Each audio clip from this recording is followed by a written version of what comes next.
Alors le cours Bezrat Hashem, il est le Nishmat, Edli Leochaim Ben Yitzhak, Reuven Marc Mordechai Ben Fabrice et Moshe Abraham Ben David. Bezrat Hashem. Alors on va démarrer le cours avec une petite question. Alors juste les garçons, je vais vous demander un service. Faites une petite séparation entre les garçons et les filles. Décalez-vous en chouille. Voilà, les filles c'est de ce côté, voilà. Sinon amenez des chaises et mettez-vous devant si vous voulez.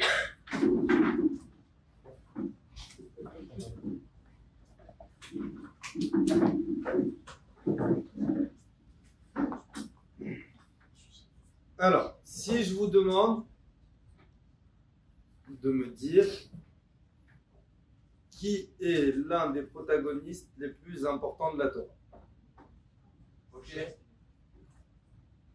Qui a dit Moshe? Hazak. Pourquoi Moshe? Il a sorti les Israël de Israël. Il a sorti les Israël. Qui tu dis toi? Moi, je n'ai pas compris protagoniste. Personne. Ah non, je recommence. Si je te demande qui est le personnage, l'acteur le plus important de la Torah.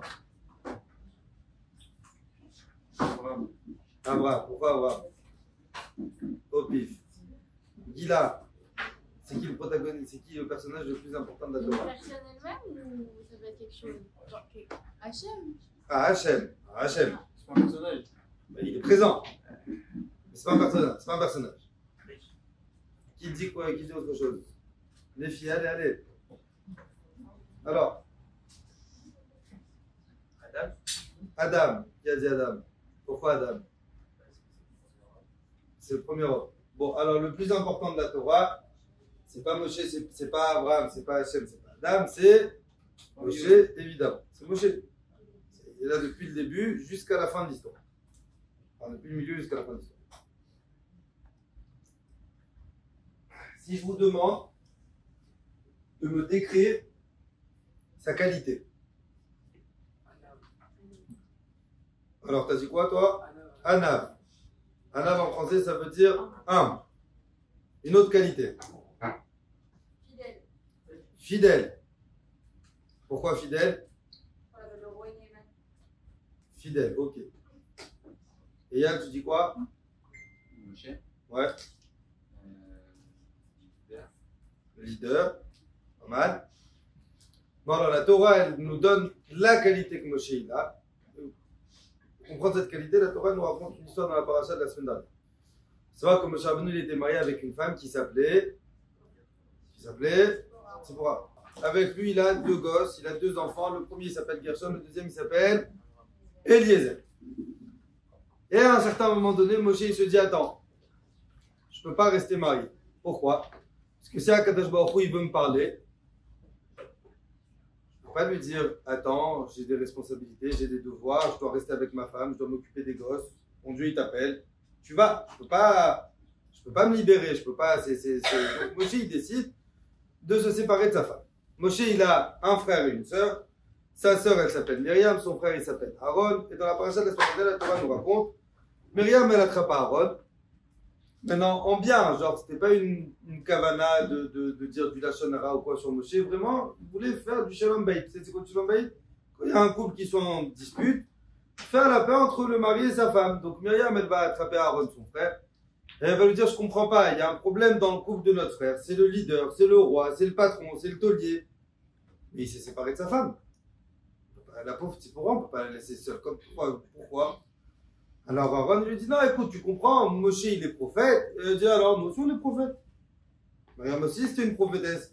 Moi aussi, je parle avec Hachem, et moi aussi, c'est pas pour autant que je me suis séparé de ma femme, c'est pas pour autant que... non, je recommence. C'est pas pour autant que je me suis séparé de mon mari, je suis resté marié, aucun rapport. Kadosh Baruch Hu, il entend ça, Hachem, il dit non, hop, on parle pas de Moshe. Au même moment, Kadosh Baruch Hu, il appelle Moshe, Aaron et Myriam, les 3. Maintenant, Moshe, il est déjà prêt, il n'a pas de préparation à faire, pas de mikvé, il n'y a pas de machin, il est plus marié, il n'a plus de femme. Moshe, il va directement à l'appel d'Hachem. Aaron et Myriam, il y a une préparation avant d'aller voir Hachem. Donc le temps qu'ils se préparent, il y a un battement de 15 minutes. Et ils arrivent 15 minutes en retard. Et là, Akadosh Baruch Hu, il dit à Moshe, à Myriam et à Aaron, pourquoi vous avez 15 minutes de retard? Alors ils disent, bah, Hachem, il fallait qu'on se prépare, etc. Et là, Hachem, il va sortir une phrase qui va définir la qualité ultime de Moshe Rabbeinu. D'abord, Hachem, il va dire, je vous interdis de parler de Moshe. Et la qualité ultime de Moshe, c'est un pasuk, Vaïsh Moshe Anav Meod, Ikol Adam Asher al Pnei Adama. En français, et l'homme, Moshe, était la personne la plus humble au monde qui a existé, qui existera jusqu'à la venue de Mashiach. Il n'y a pas de personne qui est humble comme Moshe. Ok? Donc la qualité avec quoi on définit Moshe Rabbeinu, c'est l'humilité. Non, pour comprendre c'est qui Moshe, c'est qui la grandeur de Moshe Rabbeinu, il faut comprendre qu'il a atteint un niveau de prophétie, de névoie, jamais égalé au monde. Ça veut dire que c'est le prophète, il parlait avec Hachem face à face. C'est-à-dire comme moi je vous parle, je suis en face de vous, il parle, avant ça, on se déplace devant, il parlait avec Hachem, il fallait arriver à l'heure, comme ça la prochaine fois je te fiche pas, il fallait arriver à l'heure. Il parlait à Moshe Rabbeinu face à face. À tel point que la Gemara raconte qu'au moment où les Juifs ils ont fait le veau d'or, au moment où Israël ils ont fait le veau d'or, et qu'Akadosh Baruch Hu il a dit Khalas, je détruis tout le monde, je tue tout le monde, je tue toi Israël et je recommence un peuple avec Moshe Rabbeinu. Moshe dit à Hachem, je te préviens. Oulala Lardim, tu touches à un cheveu des Juifs, tu auras affaire à moi. Moshe Rabbeinu il tient tête à Akadosh Baruch Hu de manière tellement forte et Akadosh Baruch Hu il cède. Et Akadosh Baruch Hu il dit à Moshe, ok, je touche pas les Juifs. Juste après le veau d'or, Moshe c'est la seule personne au monde. Akadosh Baruch Hu il dit à Moshe il dit à Hachem, pardon, Hachem, je veux te voir. Je veux te voir. Maintenant, vous le savez tous, qu'un homme vivant, il peut voir Hachem ou il ne peut pas voir Hachem? Il ne peut pas voir Hachem. Hachem dit, le Yerani Adam Bachai, un homme vivant ne peut pas voir Hachem. C'est quoi à 120 ans? Quand notre Neshama elle quitte notre corps, c'est que là, à ce moment-là, quand ma Neshama elle sort de mon corps, que là, ma Neshama elle peut apercevoir Akadosh Baruch Hu. Et encore, aucun être vivant au monde ne peut voir Hachem. Et là, Moshe, à ce moment-là, après qu'il va lutter contre Akadosh Baruch Hu pour sauver les Juifs, Hachem, il va dire à Moshe, il va dire, rentrez, vous avez des places devant, vous avez des places devant, vous avez des places. Rentrez. Allez, n'ayez pas peur.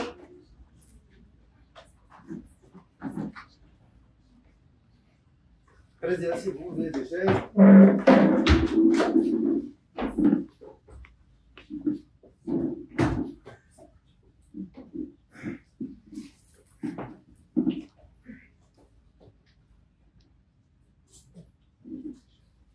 Et donc, où j'en étais? À ce moment-là, Moshe Rabbeinu, il va dire à Hachem, je veux te voir. Alors Hachem il dit à Moshe, non, tu ne peux pas me voir. Un homme vivant, il ne peut pas voir Akadosh Baruch Hu, tu ne peux pas me voir. Et Moshe il va insister, s'il vous plaît au fond, et Moshe il va insister, et Moshe il va dire, Hachem, j'insiste, je veux te voir. Akadosh Baruch Hu il va dire à Moshe, mon fils, on va faire un deal, tu ne vas pas voir ma face, mais je vais passer et tu vas voir mon dos. Alors c'est très imagé parce qu'Hachem il n'a pas de face, il n'a pas de profil, il n'a pas de devant, il n'a pas de dos. Tu veux pas être. Mais la Torah nous dit que Moshe Rabbeinu c'est le seul être humain au monde à avoir atteint un niveau de Kedusha tellement grand qu'il a pu voir Hachem. Alors maintenant on arrive à la question du code. Donc je vous ai donné deux données. La première, c'est que Moshe Rabbeinu, c'est la personne la plus kadosh qu'on a eue jusqu'à la venue de Mashiach. Il a un niveau de prophétie inégalé. Il parle avec Hachem face à face. Il est resté dans le ciel pendant 120 jours et 120 nuits, sans manger, sans boire, sans dormir, uniquement en train d'étudier la Torah. La deuxième donnée qu'on a, c'est que Moshe, c'est la personne la plus humble au monde. Ok? Et là, j'arrive à la question. Moshe Rabbeinu, il sait qui il est. Il sait ce qu'il vaut. Tu me demandes à moi, est-ce que moi, Yoel Pinto, je sais ce que je vaux. Oui, je sais ce que je vaux. Je sais dans quoi je suis bien, je sais c'est quoi mon travail, je sais c'est quoi ma place. Je sais ce que je vaux. Quelqu'un qui est censé être comme Moshe Rabbeinu, aussi grand que lui, c'est pas humain qu'il soit l'homme le plus humble du monde. C'est quoi la signification de la phrase c'est la personne la plus humble au monde? Ça veut dire que si Moshe il marche dans la rue en 2024 et qui va croiser le plus grand raté de notre génération, qui va croiser le plus grand clochard qui existe, et ben Moshe, il va se ressentir encore plus humble que cette personne. Et la question est comment on arrive à lier deux extrémités. Si Moshe il sait ce qu'il vaut, si Moshe il sait qui il est, c'est un roi, c'est un leader, il parle avec Hachem, face à face, c'est pas humain de ne jamais, sur aucune personne au monde, se sentir encore plus bas que lui. Comment Moshe il a réussi à allier ces deux opposés? Comment Moshe il a réussi à ce que malgré qu'il soit la personne la plus importante du monde, à ce que Moshe ce soit la personne la plus kadosh du monde, à ce que Moshe ce soit le gars, le seul qui parle avec un kadosh Baruch Hu comme moi qui vous parle à vous en face. Comment malgré toute cette grandeur que Moshe il a pu atteindre, Moshe Rabbeinu, il est quand même resté la personne la plus humble au monde. Ça, c'est ce qu'on va essayer de découvrir. Si je vous demande c'est quoi la définition de l'humilité, c'est quoi quelqu'un de humble? Tu viens de le dire. Tu prends le plus grand raté du monde, et tu sens encore plus en plus, tu sens encore plus en plus. Voilà. Mais ça veut dire, alors imaginons qu'on parle de moi. Je vais croiser un clochard dans la rue, je veux être représenté comme la personne la plus humble. Qu'est-ce qui se passe dans moi pour que moi je me ressente moins bien que lui? C'est quelqu'un qui voit que les bons côtés de la personne. Alors quelqu'un qui voit les bons côtés de la personne, ok. Tu disais quoi toi? Ouais, je sais pas, pour moi c'est un manque de confiance en soi. Alors, Razak, alors on arrive à un point. On aurait tendance à expliquer que l'humilité, c'est sous-estimer ma propre personne. Dénigrer qui je suis. Parce que si je veux ressentir le fait que je suis plus humble que la personne en face de moi, donc forcément, lui en face, il est mieux que moi. On est d'accord ou on n'est pas d'accord? Alors, je vais vous lire ce que le Baal Shem Tov dit. Écoutez comment c'est important. Et je vous promets que si vous arrivez à analyser et à assimiler ça, vous réussirez tout dans votre vie. Dieu Baal Shem Tov. Je vous lis. Shemerov Advanoto Shel Adam. Il dit le Baal Shem Tov, la plus grande maladie de notre génération. C'est quoi? Shirachek ma'avodat Hashem shemitzat shfeluto eno ma'amin ka'adam gorem alidet tfilato vetorato shefal kol olam. Il dit le Baal Shem Tov, la plus grande maladie de notre génération, c'est quand une personne n'a pas confiance en ses propres forces. Il dit le Baal Shem Tov, il faut que chaque juif, il sache, peu importe son âge, peu importe d'où il vient, peu importe ce qu'il a fait durant sa journée, durant son année, peu importe qui il est, il faut que chaque juif y soit persuadé à 100% dans sa tête que grâce à ma tfila, grâce à mes prières, grâce à mes actions, j'ai une influence sur le monde entier. Et non seulement que j'ai une influence sur le monde entier, Vegama malachim, même les anges, Nizoni malide torato vitfilato, même les anges, ils sont nourris par mes actions à moi. Et dit le Baal Shem Tov, la base de chaque juif, avant même d'avoir la Emunah à Kadosh Baruch Hu, avant même de croire qu'Hachem c'est lui le Dieu, c'est lui le patron, c'est lui le chef, c'est lui le taulier, c'est lui qui dirige son monde, c'est lui qui fait ce qu'il veut, c'est lui. Avant même d'avoir la Emunah en Dieu, la base, c'est d'avoir confiance en moi. Que la plus grande maladie de notre génération, c'est la perte de confiance en soi. C'est la perte de l'estime de soi. C'est dénigrer mes propres valeurs, me sous-estimer, me dire je suis un nul, je suis un raté, j'y arriverai pas, c'est pas possible, c'est trop dur pour moi. Il dit le Baal Shem Tov, le plus grand problème, la plus grande maladie de notre génération, c'est le manque de confiance en soi. Comment il vient le manque de confiance en soi? De manière simple. On a entrepris plusieurs fois des choses. À chaque fois, elles ont raté. Donc, tu vas la faire, comme par exemple, moi, j'en connais un. Un gars, un religieux. Il a fait plus de 47 shidduchim. C'est quoi des shidduchim? C'est quoi des shidduchim?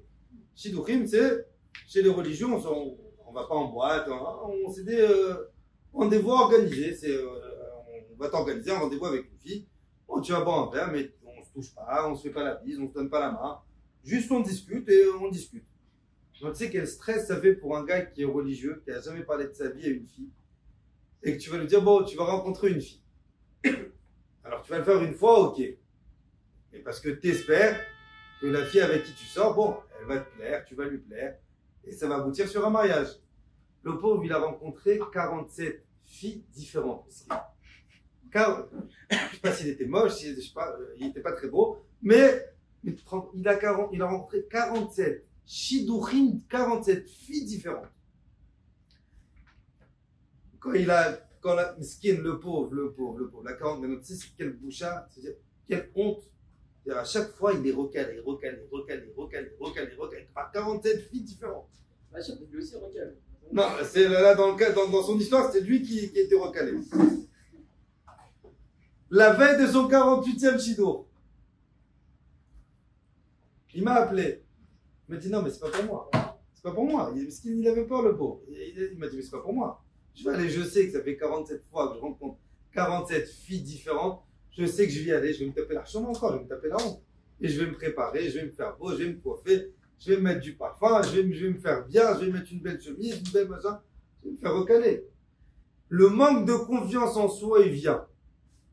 Parce qu'on a entrepris des choses et qu'à chaque fois, ces choses, elles ont raté.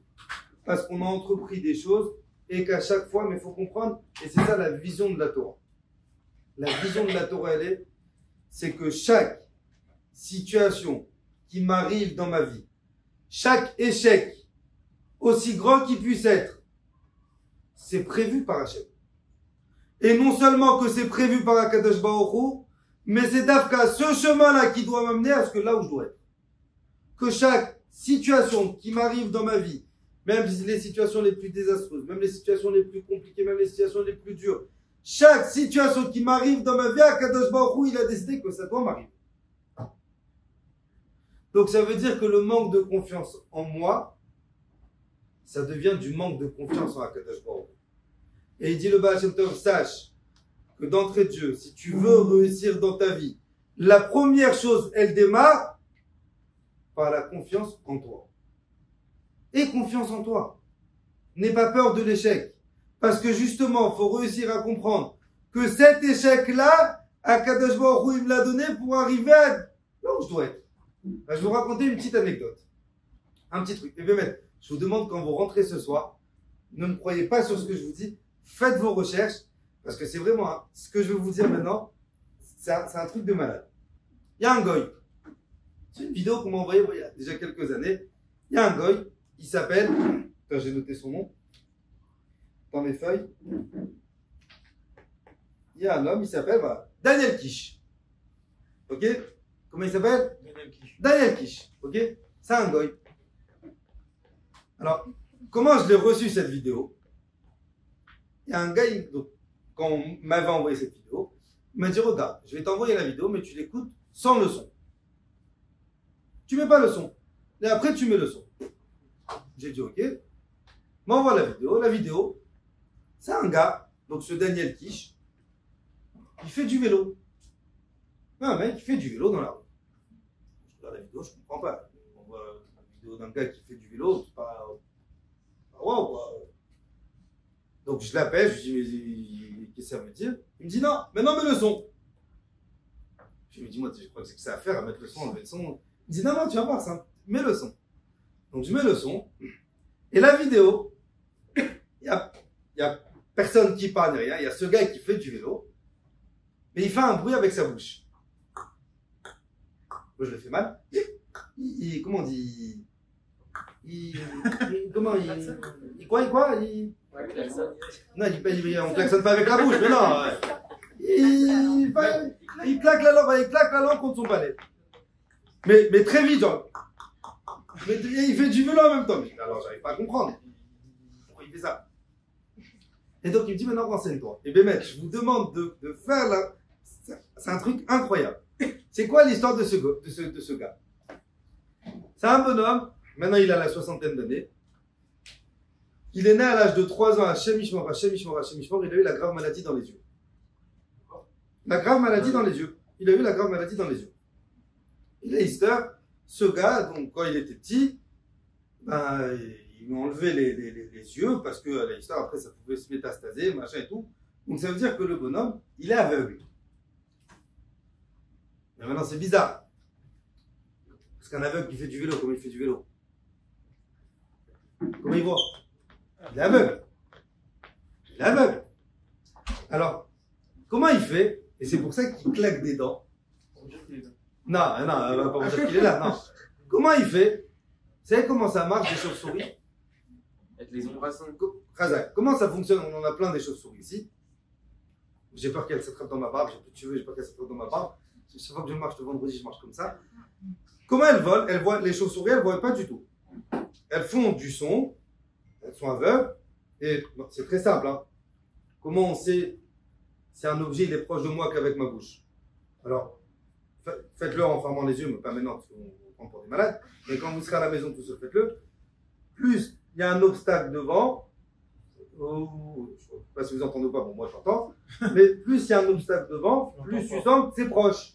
Et plus c'est loin, donc les chauves-souris, elles se déplacent comme ça. Ce quiche là, cette quiche, il a réussi à se déplacer en faisant du bruit avec sa bouche. Et ben il s'est créé un sonar. Ça veut dire qu'il marche dans la rue, le bonhomme il fait du vélo en pleine rue, avec des voitures, c'est pas une rue piétonne, c'est pas la rue à sa mère, non, c'est une rue avec du monde, avec des voitures, mais il se déplace, il claque sa langue, le bruit va impacter sur les obstacles, donc s'il y a une voiture, c'est pour ça qu'il la claque vite, parce que on se prend une voiture en pleine face, mais, donc voilà, ça veut dire quoi? Et donc, les docteurs, ils ont voulu analyser son cerveau à ce bonhomme. Comment il fait pour se déplacer? Alors, on sait qu'on a des sens. On a l'ouïe, on a les oreilles, on a la vue. Il faut savoir que dans le cerveau, chaque sens, il a son emplacement spécial dans sa tête. Et bien que lui, il utilise ses oreilles, la zone qui est utilisée dans son cerveau, c'est les yeux. Vous comprenez ce que je viens de vous dire ou vous n'avez rien compris? Je vois que vous me regardez comme si j'étais un demeuré. Je vais répéter. Ça veut dire que ce bonhomme, il va marcher dans la rue, il va faire du bruit. Toi, tu crois qu'il va se déplacer avec ses oreilles, mais non. C'est sa zone dans le cerveau qui correspond à la vue qui marche. Maintenant, ça veut dire quoi? Pourquoi je vous raconte ça? Ça veut dire que le bonhomme, il était aveugle. Il aurait pu se dire, je reste à la maison, je ne bouge plus. Avec qui je vais me marier? Comment je vais me déplacer? Comment je vais faire? Il aurait pu se dire, mais ma vie, elle est finie. Mais j'ai plus rien dans ma vie. J'ai plus d'œil. Comment je vais faire? Comment je me déplace? Eh bien, il a réussi à trouver suffisamment confiance en lui. Eh bien, pour développer une manière comment se déplacer. Ça veut dire qu'Akadosh Baruch Hu, il nous a donné un corps. Akadosh Baruch Hu, il nous a créé. Je reviens à Moshe Rabbeinu. Vous savez tous que Moshe Rabbeinu, c'est quelqu'un qui était bête. Oui ou non? Il bégayait. Ah. Pourquoi il bégayait, Moshe Rabbeinu? Pourquoi il bégayait? Alors, vous connaissez tous l'histoire. Pourquoi Razak, pourquoi? Quand il était petit, donc on sait que Moshe, il a été élevé par Paro. Moshe, il est élevé par Paro. Et un jour, Moshe, il a 3 ans, il est sur les genoux de son grand-père, il croit que c'est son grand-père. Et le petit va prendre la couronne, donc le petit Moshe va prendre la couronne, et il va se mettre la couronne sur sa tête. Les conseillers de Paro, ils voient ça, ils disent hop, hop, hop. Si le petit, il a 3 ans, il comprend c'est quoi une couronne, et il comprend c'est quoi la mettre sur la tête, ça veut dire que ce petit, il va prendre ta place, et que c'est lui qui va faire sortir les jeux. Alors, pardon, vous avez craqué ou quoi? C'est un gamin de 3 ans, c'était brillant, il a pris, non! Alors, Paro dit, ok, vous savez quoi, on va faire un essai. On va mettre devant Moshe une braise. Merci. On va mettre devant Moshe une braise. On va mettre à côté de Moshe la couronne. Si le petit choisit la braise, bah, c'était qu'il était attiré par le brillant.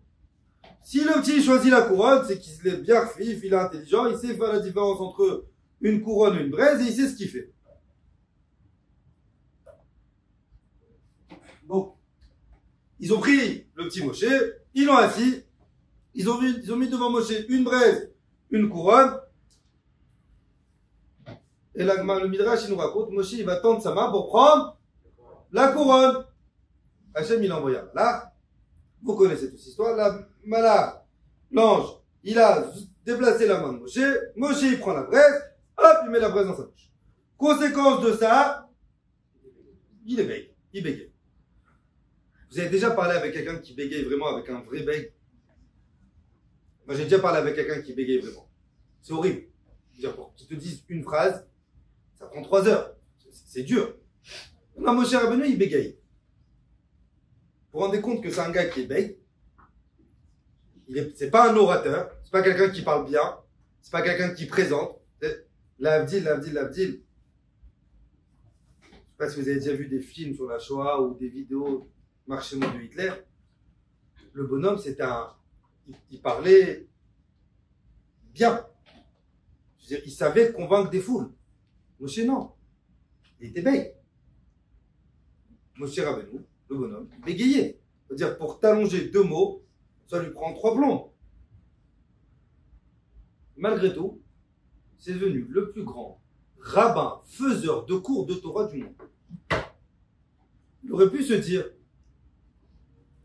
je vais leur dire quoi, Anochi? Juste le temps de dire Anochi, je suis l'Éternel ton Dieu, ça va me prendre 4 heures. Non. Donc ça veut dire, il nous dit le Baal Shem Tov, parce que je veux revenir à la question, il nous dit le Baal Shem Tov, il faut savoir que la plus grande maladie qu'on a sur Terre, le plus grand défaut qu'on a au monde, c'est le manque de confiance en soi. Ok? Donc je reviens à Moshe. Le gars, s'il est bègue, et que malgré tout, il a surmonté sa peur, il a de la confiance en lui ou il n'a pas de confiance en lui? Il en a à revendre. Ça veut dire que le bonhomme, il connaît ses défauts, il sait qu'il ne s'est pas allongé 2 mots, un après l'autre, mais malgré tout, il dit, là, je deviens le manik, je deviens le leader. Donc ça veut dire que Moshe en lui, il a une confiance en lui à revendre. Il sait qui il est, il sait ce qu'il fait, il sait c'est quoi sa grandeur, il sait quel patron il est, il sait qui il est. Mais malgré tout, tu me dis que Moshe Rabbeinu, c'était la personne la plus humble au monde. Comment il a réussi? Ça colle pas les deux. Si, je vais parler pour moi, je sais que je suis le rabbin de la Sina. Un gars, il va venir dans ma Sina, il va manquer de respect. Vous allez le défoncer, c'est normal, non. Mais je sais qui je suis, je sais ce que je vaux. Je vais pas aller dire, et ce serait me mentir à moi-même, je vais pas aller dans la rue et voir Meskin, un SDF, lui dire, tu sais, t'es mieux que moi. Je sais que non, j'ai un peu d'estime de moi-même quand même pour pas me rabaisser si bas. Alors comment Moshe Rabbeinu il a réussi à être la personne la plus importante du peuple juif, à être une personne avec une confiance en lui à revendre, à être un patron, à être fort, à savoir tenir tête à Kadosh Baruch Hu, à savoir dire non à Hachem. Rends compte, le bonhomme il a dit non à Hachem. Et malgré tout, comment on définit Moshe? Ni on le définit tzaddik, ni on le définit il étudie du matin au soir, ni on le définit, c'est-à-dire comment on le définit dans sa plus grande des qualités. On le définit, Moshe, c'est la personne la plus humble au monde. La réponse, elle est très simple. Et c'est justement dans tout ce que je viens de vous dire jusqu'à maintenant. Je vous ai dit que le plus grand défaut sur Terre, c'est le manque de confiance en soi, dénigrer la personne que je suis, dénigrer les forces que j'ai en moi. Il faut comprendre que l'humilité, c'est l'inverse total de l'orgueil. Alors c'est quoi l'orgueil? Un gars d'orgueilleux, tout le monde connaît la définition, c'est un gars qui va écraser les autres. Ni il est riche, ni il est beau, ni il est intelligent, ou peut-être qu'il a ses choses, mais qui va se prendre pour le roi du monde. Tout me revient. La définition d'un orgueilleux, c'est quelqu'un qui écrase les autres. Si l'humilité, c'est l'inverse de l'orgueil. Vous savez, c'est quoi l'humilité? C'est ce que tu as dit tout à l'heure. L'humilité, c'est savoir qui je suis. C'est pas de me dénigrer à moi-même. Parce que j'ai pas le droit de dénigrer qui je suis. J'ai pas le droit de dire je suis nul. J'ai pas le droit de dire je suis un raté. J'ai pas le droit de dire je vais pas y arriver. J'ai pas le droit de dire que c'est trop dur pour moi. Que j'ai déjà eu des échecs. Et j'ai raté mon permis 2 fois. 3 fois. J'en connais aussi, il a raté son permis 8 fois. 8 fois, le pauvre, il a raté son permis. Pas le droit de dire je vais jamais y arriver, je vais jamais le faire, je suis nul, je suis un raté, je vais jamais me marier, je vais jamais réussir, je vais jamais. Ça, t'as pas le droit. Où est-ce que j'ai le droit? Qu'est-ce que j'ai le droit de faire? L'humilité, c'est de réussir à connaître ma place, mais à réussir à élever les autres.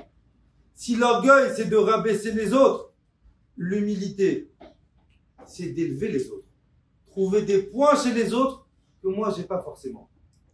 Mais on peut réussir à être humble uniquement à partir du moment où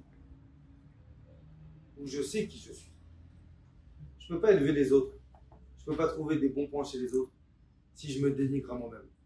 Je ne peux pas trouver des bons points chez les autres si je sous-estime ce qu'Akadosh Baruch Hu me fait. Je vais vous lire un truc. Ça, je l'ai trouvé, mais vraiment. Ce qu'Akadosh Baruch Hu, il a créé dans le corps humain. Et écoutez comment c'est fort. Hein. Je les ai imprimés, filmés. Non, pas filmés. Ok. Alors celle-là, je vais la mettre en dernier. Qu'est-ce qui compose mon corps? Oui, bah oui, mes yeux, mais je n'ai pas parlé de mes yeux. Qu'est-ce qui compose le corps de chaque être humain? C'est pas un débat. 2 secondes. Question pour un champion. Il a cru que j'étais Julien Lepers. Alors, je recommence. Tu as un buzzer aussi ou ça va? Alors, combien de... La première, elle est dégueulasse, je vous le concède, mais je vais vous le dire quand même. Combien de litres de bave on produit dans ma vie? Dans une vie. On produit... Alors, là, je vais vous le dire. 2 secondes. On produit de litres de bave dans ma vie 23 660 litres. C'est 24 fois des piscines olympiques. Il va y avoir les Jeux Olympiques maintenant. Il va y avoir les Jeux Olympiques. Vous voyez la taille d'une piscine olympique, vous voyez comment c'est grand? C'est 24 fois, ça veut dire dans ma vie, je crée de quoi remplir, c'est dégueulasse, de quoi remplir 24 piscines olympiques avec ma salive. Ok. Deuxièmement, combien, concentrez-vous 2 minutes, combien, s'il vous plaît, combien de ballons je peux gonfler par jour avec l'air que je respire? Ça veut dire l'air que je respire, il correspond à la valeur de combien de ballons que je peux gonfler. Par jour, je peux gonfler avec l'air que je respire 7714 ballons. Ça veut dire qu'avec l'air que je respire, par jour, avec l'air que je respire, je peux remplir 7714 ballons. Combien j'ai de muscles dans mon corps? Dans mon corps, j'ai 640 muscles. On l'a tous, hein. Juste dans mon visage et mon cou, j'ai 140 muscles. Je ne sais pas si vous avez juste pour faire une expression faciale, ça demande l'utilité de 140 muscles. Je continue. Si je prends, celle-là, elle est folle. Si je prends mon corps, mes veines, si je prends mes veines, c'est quoi? Des veines? Des veines. Si je prends mes veines, admettons hypothétiquement, que je prends les veines, je ne parle pas d'un gars qui mesure 5 mètres. Ah, moi je mesure 1m70. Je prends les veines d'un gars qui mesure 1m70. Je les mets collés. Combien de mètres je peux atteindre? 100 000 km. 100 000 km, c'est beaucoup 100 000 km, c'est un peu moins. 40 000 km. Ah bah ça va, j'étais presque. C'est quoi la taille de la... C'est quoi la taille de notre globe terrestre? La taille. C'est-à-dire, tu prends le monde, le globe, d'un bout à l'autre, mais comme ça en rond. Combien? 40 000 km. C'est-à-dire que dans mon corps, Akadosh Baruch Hu, il a créé autant de kilomètres qu'il faut pour faire le tour de la Terre. Ok? Je continue. J'ai envie de me gratter. Ok? J'ai envie de me gratter. C'est aléatoire qui est donné là. Comment ça, c'est aléatoire? C'est quoi ces données? Qui t'a écrit ces données même? Il y a un mec qui a fait 40, je sais pas, c'est quoi? C'est Google. Bah, essaye, regarde, cherche. Voilà, tu verras, tu me diras si je réponds pas. J'ai envie de me gratter. C'est un de sérieux, exactement. Tu te couches comme mon bête. J'ai envie de me gratter. Alors, qu'est-ce qui se passe quand j'ai envie de me gratter? Qu'est-ce qui se passe? Ah, je me gratte, mais j'utilise. Oui, jusqu'au moment. On n'a pas des Einstein ce soir. Hein. Jusqu'au moment. Où... Laisse-moi parler. J'ai envie de me gratter. Donc, mon système nerveux, il va envoyer un ordre à ma main. Oui ou non? Il va lui dire, ça gratte, gratte. Donc le système nerveux, il va envoyer un deuxième ordre. Lève la main. Il va lever la main, il va gratter. Combien de temps ça prend au système nerveux? Alors, ils appellent ça un stimulus. J'ai appris un mot. Combien ça prend pour faire de mon cerveau à ma main juste pour me gratter? C'est-à-dire, lui donner l'ordre, lève ta main. Combien de temps ça prend? Alors, écoutez, 2 secondes, laissez-moi finir. Le système nerveux, il prend, les neurones, ils prennent, ils font. Alors, je vais vous lire parce que vous allez me prendre pour un malade. Il se déplace dans le corps à une vitesse de 360 km/h. Je ne sais pas si vous avez une idée. Je sais pas si... moi, ces trucs comme ça me rend fou. Ça veut dire que je marche, juste faire ce pas. Mon système nerveux, il a déjà été beaucoup plus rapide qu'une Ferrari. Pourquoi acheter une Ferrari, j'ai envie de dire. Mais vous vous rendez compte? Ça veut dire qu'Akadosh Baruch Hu, il a créé mon corps d'une manière tellement complexe. Celle-là, elle est pas mal aussi. Ah non, il est où le... il en manque une. Alors? Ah, il m'en manque une. Non, attends, c'est pas la meilleure. C'est pas la meilleure. Bon, je l'ai en tête. Combien il faudrait? Vous voyez, hein, l'iPhone là? Il y a une caméra maintenant. Tous les téléphones qui vont sortir, une des grandes choses sur quoi ils vont se battre, c'est la qualité de la caméra. Un, il va te dire c'est du 4K, l'autre, il va te dire c'est du HD, il va te rajouter un truc, tu peux zoomer mieux, tu peux les Samsung qui vont te dire tu peux zoomer mieux, ce que tu veux.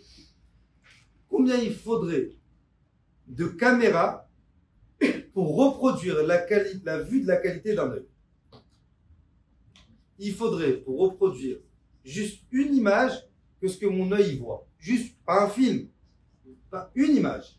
Il faudrait 63 caméras HD pour atteindre la définition de la vue comment mon œil voit. Ça veut dire qu'Akadosh Baruch Hu, il a créé tout ça dans mon corps. Tout ça, Akadosh Baruch Hu, il a mis dans mon corps à moi. Mais le plus fou, c'est que tout ce qu'on a en nous, quand un bébé, il sort du ventre de sa mère, qui mesure, quand Bezrat Hashem, vous allez tous vous marier si tu veux, vous aurez vos enfants, Bezrat Hashem, le bébé, il mesure 50 cm. Il mesure 60 cm. Ça ne mesure pas plus grand un bébé. Tout ce que j'ai dans mon corps, tout ça, tout ce que moi je suis devenu, le bébé, il l'a dans son corps.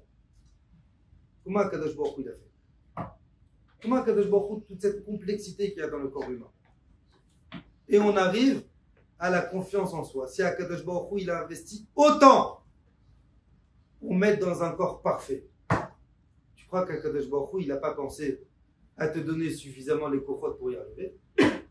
Tu crois qu'Akadosh Baruch Hu, il va investir autant, qu'il va mettre 40 000 km de veine en toi, qu'il va mettre, on a dit je sais pas combien de litres de bave, qui va te mettre des yeux avec une définition qu'aucune télé, aucun écran du monde ne peut imaginer. Qu'Akadosh Baruch Hu, il va mettre tout ça en toi pour que tu restes dans ta chambre en train de déprimer dans le noir et te dire j'y arriverai pas. Moshe Rabbeinu, il a atteint la plus grande niveau d'humilité grâce à une seule chose. Je sais qui je suis. À partir du moment où je sais qui je suis, où je sais ce que je vaux, où je sais les corottes que j'ai en moi, ni je serai orgueilleux, ni je serai envieux, ni je serai méchant, ni je serai jaloux, parce que je sais qu'Akadosh Baruch Hu, il a mis en moi ce que j'ai besoin pour réussir. Le plus grand ennemi d'une personne, le plus grand ennemi, le plus grand obstacle d'une personne, c'est pas les autres, c'est moi-même. Akadosh Baruch Hu, il m'a mis des kochot en moi. Hachem, il m'a mis des forces en moi. Akadosh Baruch Hu, il a investi tellement en moi. Vous savez, la Gemara raconte une très belle histoire. La Gemara dit un jour,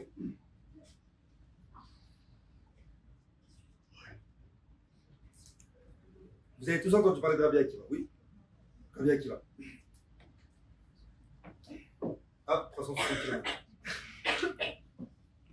Rabbi Akiva, lui, il était, jusqu'à l'âge de 40 ans, pas religieux. Pas religieux. Il ne savait même pas lire.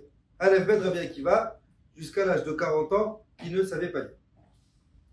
Mais, il avait un truc, c'est qu'il avait des bonnes méthodes. Ça veut dire, il avait des qualités exceptionnelles. Il était patient, il était gentil, il était doux, il avait des midotes. Et un jour, il a été embauché pour être berger. Berger chez un gars qui s'appelle Kalba Savoie. Ok, berger. Le gars qui s'appelle Kalba Savoie, il est riche, il a des terrains, il est milliardaire, et il a une fille. Cette fille, elle s'appelle Rachel. Elle est unique, elle est belle, elle est dans le coup, elle est riche, elle est jeune, elle peut avoir le meilleur parti du monde. Mais elle a vu Akiva, qui était berger. Coup de foudre, elle dit c'est lui que je veux. Un jour, elle va voir son père, elle dit papa, j'ai trouvé mon khatan. Ah, Mazal Tov, c'est qui? Je le connais, tu le connais papa? Ah, je le connais. Bien. Le médecin? Non. C'est avocat là? Non. Il est dentiste. Tu vas pas prendre quelqu'un qui a fait des études, tu vas pas prendre un plombier. Non. Bon, alors il n'a pas fait d'études. Il est rabbin, il est religieux, il a une barbe, il a étudié. Non. Alors, je ne vois pas dans mon entourage. Si papa, tu vois qui? Ah non, je vois pas. Si, j'ai décidé d'épouser Akiva le berger. L'alimentation, je m'étais devenu folle. Bonhomme, il a 40 ans, pas une thune, pas un copec en poche, pas il a rien. Toi, t'es belle, t'es riche, t'es intelligent, tu vas te marier avec un plouc. C'est quoi, c'est l'amour est dans le pré ou quoi? Non, il n'y a pas, non. Non. Papa, j'ai décidé, c'est lui mon prince, c'est lui mon prince charmant, c'est lui que j'épouse. Je dis le père, ma fille, oulala, je te jure, tu l'épouses. Je te déshérite. Il n'y a plus, je veux plus entendre parler de toi, tu n'auras pas mon je veux pas, tu me déçois, je veux pas.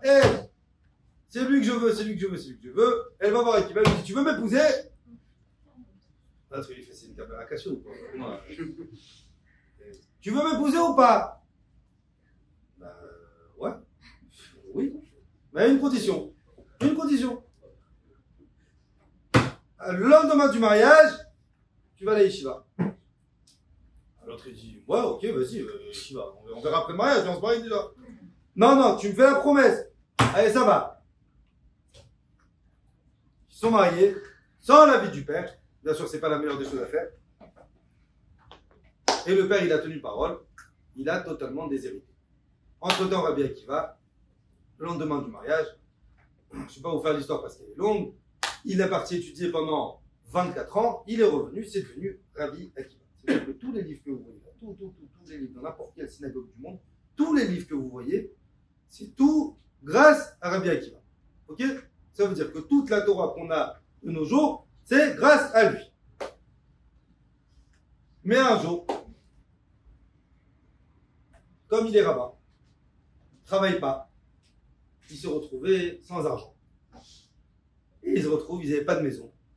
Il dormait avec sa femme dans une grange. Une grange, c'est là où on met les animaux. Sur de la paille. Et la Gemara, elle détaille. Et la Gemara, elle dit, Rabbi Akiva, il était en train d'enlever la paille des cheveux de sa femme. Elle dit, dommage chérie, si seulement j'avais été riche, je t'aurais acheté une couronne en or, je t'aurais amené des serviteurs, je t'aurais amené des cuisinières, je t'aurais mis ma reine, je t'aurais mis au top. Et j'ai pas. Et à ce moment-là, quand il voit que Rabbi Akiva, il commence à tomber un peu en déprime. Il parle de Rabbi Akiva.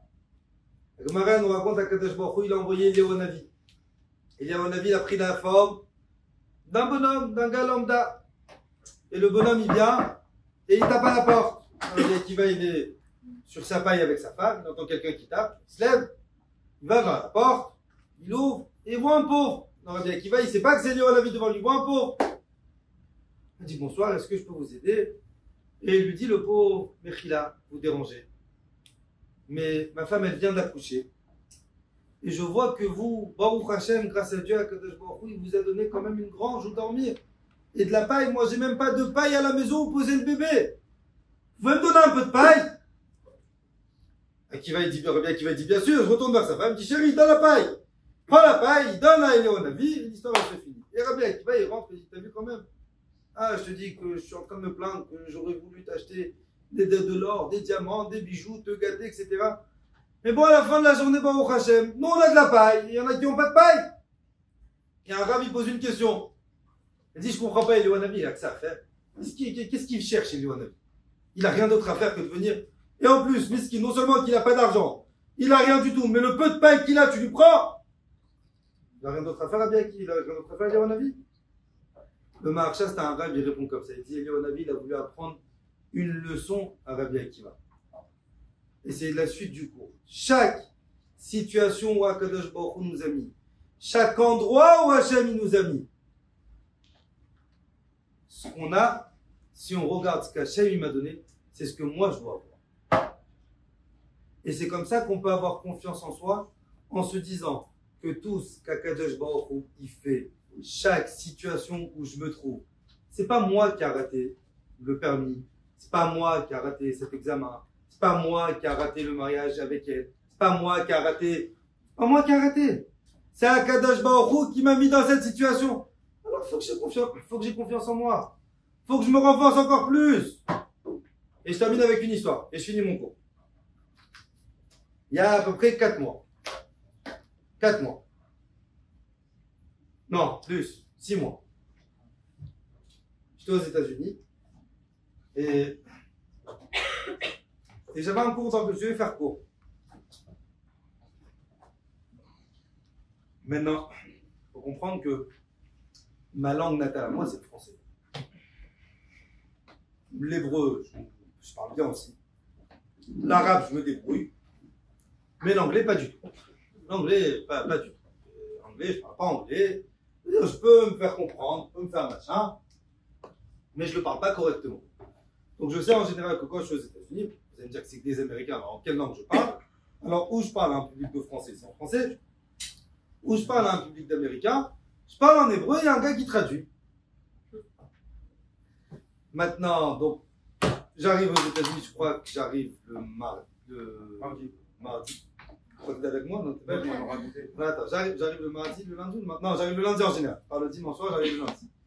Donc lundi, j'avais cours, mardi, j'avais cours, donc mardi soir, je prépare mon cours. Donc moi, dans ma tête, je vais faire cours chez quelqu'un, c'est un français, le public est français, je prépare le cours, bon, ça va être du français. 2 heures avant le cours, donc le gars chez qui je fais le cours, il m'appelle, il me dit c'est bon, t'es prêt, Rabbi et tout. Je dis mais attaché moi, ça va, je suis prêt, c'est mon métier, ça fait 20 ans que je fais des cours, ça va, c'est bon. Il me dit mais tu vas y arriver? Je dis ouais ça va, oui, je vais y arriver. Il me dit mais c'est en anglais. Je dis non, tu m'as pas prévenu que c'est en anglais. D'abord, je t'aurais dit non, et même si dans le cas où je te dis oui, ça va prendre une semaine pour préparer un cours en anglais. C'est-à-dire, c'est pas de l'instinctif. Il faut que j'écris, que je lis mot à mot, que je potasse, que je fasse attention aux fautes d'orthographe. Je peux pas comme ça. Il me dit alors on fait quoi? Je dis mais essaye de voir si tu peux pas le faire en hébreu. Là, il me dit non. Ils veulent t'entendre à toi et en anglais. Non, 2 heures avant le cours, je commence à stresser. J'appelle ma femme. Bon, elle a un niveau d'anglais mieux que le mien. Je lui dis écoute, je suis dans la galère, il faut que tu m'aides, tu t'envoies le cours en français, tu le traduis, tu fais ce que tu veux, il faut que je fasse quelque chose. Il me dit bon ça va, écoute, il n'y a pas de problème, on va essayer de l'arranger ensemble, etc. Je stresse, je sors totalement de ma zone de confort, je sais que je vais faire un raté, mais je vais me planter, mais royalement, quoi. Ça va être une catastrophe. Je suis tellement stressé, que bête comme je suis, j'ai dit allez, je me prends un verre de whisky, ça va me détendre, le cours il va bien se passer, je suis arrivé au cours, parce qu'avec le décalage horaire, avec le machin, j'avais la tête qui tournait, j'étais pas bien. Maintenant, il faut que je parle, imaginez, il faut que je parle 1 heure en anglais, quand les seuls mots que je sais dire en anglais, c'est how are you? I'm fine. Voilà, c'est les seuls trucs. Et à la rigueur, where is Brian? Ça encore, ça va. Je prends le Bémet. j'ai fait le cours le plus catastrophique de ma vie. Une catastrophe. Le cours, une catastrophe. Mais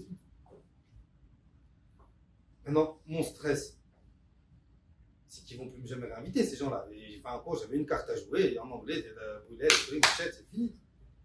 Je suis rentré à la maison, je suis pas bien, comment je vais faire, ici ils vont appeler mon père, il va savoir si j'ai pas dit des bêtises, des machins, je suis pas bien. Moi, la force que j'ai au Hachem, c'est que je suis quelqu'un qui oublie vite. J'ai dit, allez, Mina Shamaïm, fait pour fait. Pendant le cours, je sais pas pourquoi, dans ce mélange de français, anglais, arabe, je fais un mix, je fais une tchouk-tchouk, une catastrophe. J'ai parlé de l'éducation des enfants. Mais, ça veut dire, même ça veut rien à voir avec le cours. Ça veut dire, je suis parti dans un délire, mais. Bon, l'histoire elle se finit. Je rentre chez moi. Donc le lendemain, ma femme, mon père, comment s'est passé le cours? Super, super, super. Je vais leur dire que je me suis planté royalement. J'avais honte quand même. Alors, je les ai éclatés, c'était bien, c'était bon, ok. Non, moi je sais que c'était une catastrophe. 2 mois plus tard, je suis retourné aux États-Unis avec mon père. Mon père, il me recevait. Et je vois dans la salle d'attente 2 personnes qui étaient présentes lors de ce fameux cours. Je dis, oh, je vais me cacher, je ne vais même pas les voir, je ne vais même pas me taper la fiche, même pas machin. Donc je viens pour essayer de les esquiver ou quoi, mais il m'attrape. Et donc lui, il parle un peu français, un peu anglais, machin. Et il me dit, vous savez pas quel bien ça nous a fait le cours que vous avez fait il y a 2 mois. J'ai la tête qui veut me faire passer la pommade, on va savoir ce qu'il veut. On me dit, écoutez, vous avez parlé de l'éducation des enfants, vous avez parlé d'un point qui nous concernait à tous les 2, moi et ma femme. On avait un problème avec une de mes filles qui a 16 ans, qui commençait à sortir avec un goy. On est rentré à la maison, on lui a répété votre cours, et grâce à vous, Baruch Hashem, notre fille, elle a totalement arrêté avec ce goy. Je réfléchis, je dis quelle classe alors, j'ai dit des bêtises et j'ai réussi à faire tchouva à quelqu'un. Non, quand j'ai entendu ça, je me dis, mais attends, c'est ça ce qu'Akadosh Baruch Hu il attend de moi. À la fin de la journée, je suis qu'un ustensile d'Akadosh Baruch Hu. C'est une marionnette. Il gère tout. Il gère totalement tout de A à Z. Et si des fois je pense que si je me plante, c'est moi qui me plante, et c'est ça qui va créer ce manque de confiance, Hachem il te dit, stop tout de suite. Je vous ai dit, le Hachem Tov lui dit, la plus grande maladie de notre génération, c'est de penser que je suis un raté. C'est de penser que j'y arriverai pas. C'est de penser que je suis nul. C'est de penser que je pourrais pas surmonter ces obstacles. Il te dit, le Hachem Tov, non. Tu veux réussir dans ta vie. Tu veux même apprendre à avoir la Emouna en Hachem.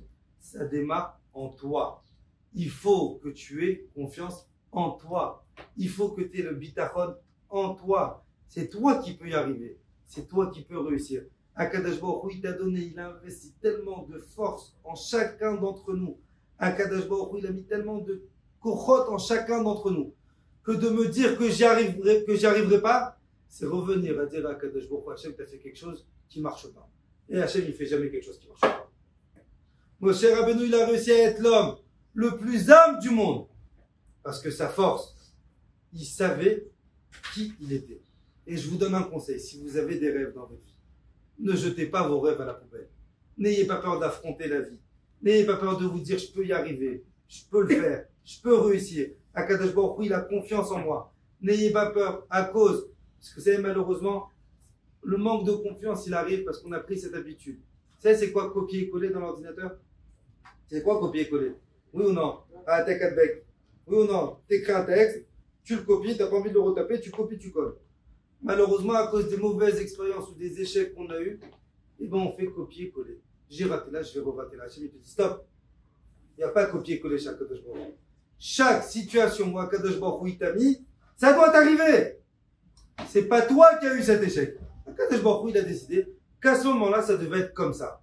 À toi de récupérer confiance en toi. À toi d'avoir foi en toi. Pour que la prochaine fois, Bezrat Hachem, tu réussiras. Je souhaite Bezrat Hachem une bonne réussite, une bonne atzlacha. Si tu veux la semaine prochaine, on refera court.